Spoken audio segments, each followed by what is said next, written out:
এই বাজেটকে বিভিন্নভাবে বিশেষায়িত করা হয়েছে। বিরোধী দল থেকে বলা হয়েছে চ্যালেঞ্জিং বাজেট, দিবা স্বপ্ন। এটি একটি দিবা স্বপ্ন নয়, এটি একটি বাস্তব রিয়েলিস্টিক বাজেট, যে বাজেট বিএনপি সরকারের দ্বারাই বাস্তবায়িত হওয়া সম্ভব। এবং চ্যালেঞ্জিং শব্দটা বারবার ব্যবহার করা হয়েছে। অবশ্যই চ্যালেঞ্জিং শব্দের সাথে বাংলাদেশ জাতীয়তাবাদী দলের ইতিহাস, শহীদ রাষ্ট্রপতি জিয়াউর রহমানের ইতিহাস ওতপ্রোতভাবে জড়িত। মুক্তিযুদ্ধের সময় বাংলাদেশ যখন একটি চ্যালেঞ্জের মুখে ছিল, তখন এই চ্যালেঞ্জের মুখ থেকে বাংলাদেশের মানুষকে দিশা দেখিয়েছিলেন স্বাধীনতার ঘোষণা দিয়ে শহীদ রাষ্ট্রপতি জিয়াউর রহমান। পরবর্তীকালে তলাবিহীন ঝুড়ি থেকে বাংলাদেশকে একটি স্বনির্ভর বাংলাদেশে পরিণত করার জন্য, উন্নত বাংলাদেশে পরিণত করার জন্য সেই চ্যালেঞ্জটা উনি হাতে নিয়েছিলেন শহীদ রাষ্ট্রপতি জিয়াউর রহমান।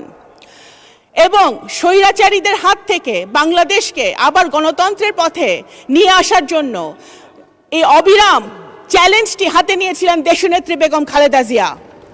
এবং বর্তমানে একটি ভঙ্গুর অর্থনীতির সময় যখন সবগুলো সিস্টেম ভেঙে গেছিল, স্বৈরাচারীরা সব কিছু সিস্টেম ভেঙে দিয়েছিল, অর্থনীতিকে ধস নামিয়েছে, সেই ভঙ্গুর অর্থনীতিতে বাংলাদেশের ইতিহাসের সবচেয়ে কঠিন সময় মাননীয় প্রধানমন্ত্রী জনাব তারেক রহমান বাংলাদেশের দায়িত্ব নিয়ে সবচেয়ে বড় চ্যালেঞ্জ নিয়েছেন।